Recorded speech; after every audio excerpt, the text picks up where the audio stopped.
Hello, j'espère que vous allez très bien et que votre journée se déroule très bien. Moi, c'est avec une joie immense que je prends la parole encore une fois pour vous parler de fiscalité des entreprises et des particuliers et plus précisément du déroulement des contrôles fiscaux. Nous parlerons dans cette capsule ainsi que dans celles qui vont suivre des différentes questions que vous vous posez lors du déroulement d'un contrôle fiscal. Et nous ne saurons poursuivre sans remercier la Direction générale des impôts qui ne ménage aucun effort afin de mettre à notre disposition toute la panoplie des documents qui nous permettent de mieux cerner le contrôle fiscal. Il s'agira dans cette capsule principalement de traiter du lieu de déroulement du contrôle fiscal. Et cette question se pose de la manière suivante. Où se déroulent les contrôles fiscaux? Et pour répondre à cette question, nous procéderons par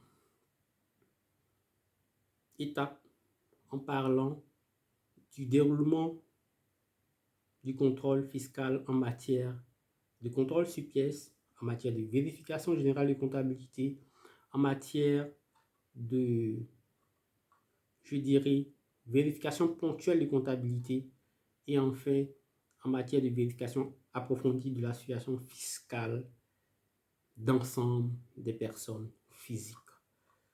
Mais avant de poursuivre, les gars, je vous demanderai de liker, de lâcher ce pouce, d'activer la cloche pour ceux qui ne l'ont pas encore fait et afin de, je dirais, être informés de toutes les parutions sur nos différentes interfaces. Sans tarder, nous débutons par le contrôle sur pièce. Où se déroule le contrôle sur pièce? Il a lieu au bureau du vérificateur sans intervention sur place. Cet examen est effectué à l'aide des documents et renseignements figurant au dossier fiscal du contribuable ou communiqués à la demande de l'administration. Donc, relativement au contrôle sur place, le contrôle sur place a lieu dans les locaux de l'administration. L'administration ne se déplace pas pour aller, on va dire, sur le terrain. Elle ne se déplace pas pour aller dans les locaux de l'entreprise. Elle exerce ce contrôle avec les documents déjà en sa possession. C'est-à-dire, vous savez que les contribuables ont des obligations déclaratives qu'elles déposent, du moins, elles transmettent maintenant avec le nouveau mode de déclaration et de paiement des impôts. Et l'administration, ayant cette base de données-là, fait ce contrôle à partir de ce bureau, en fait.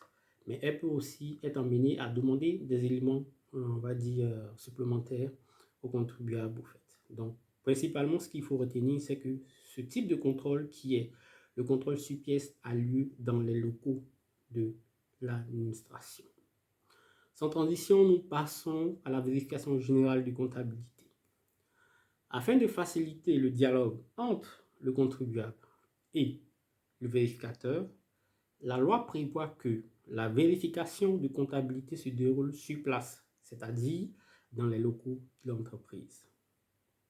À cette occasion, le vérificateur est amené à demander la présentation des documents comptables ou des documents en tenant lieu.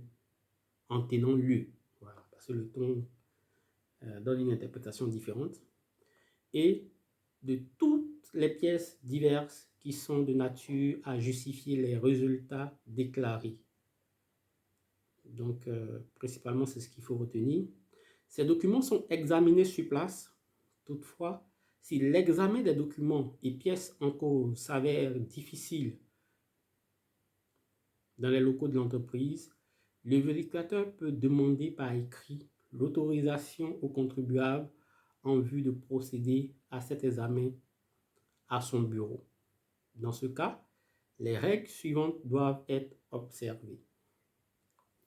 Le vérificateur délivre au contribuable une décharge des pièces et documents qui lui ont été remis.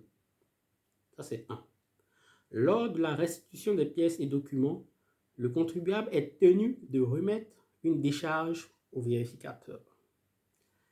Le contribuable peut également demander que les opérations de contrôle se déroulent dans les bureaux de son conseil.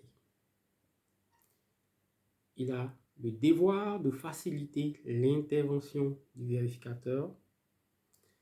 Il s'ensuit que chaque fois que l'agent de l'administration est placé dans l'incapacité d'accomplir sa mission, le contribuable se met en situation d'opposition à contrôle fiscal.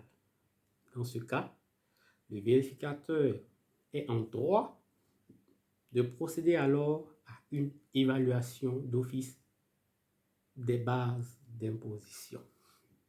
Ça me fait un peu sourire. Je reviendrai pour un commentaire là-dessus.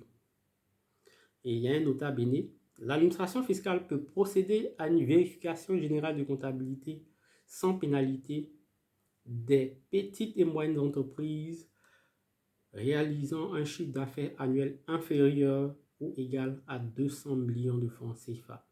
En cas de contrôle ultérieur, la période couverte par la vérification de comptabilité sans pénalité ne peut être vérifiée.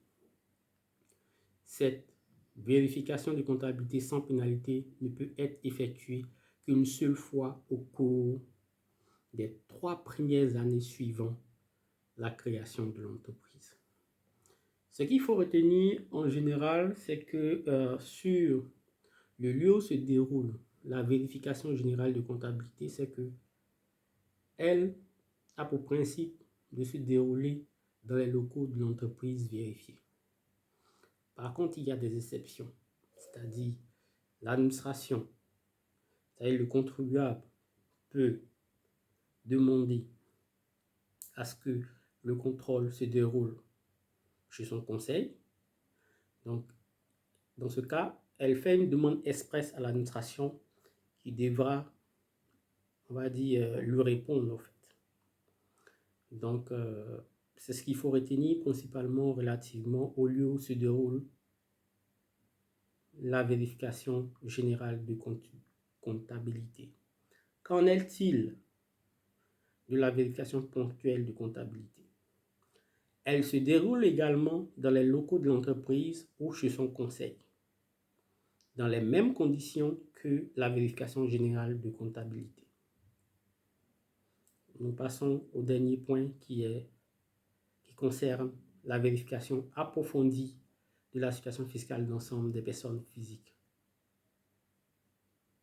Ce contrôle-là s'effectue au bureau du vérificateur avec la possibilité d'investigation sur place. Donc, voilà ce qu'il faut retenir relativement aux 4 types de contrôles que vous connaissez.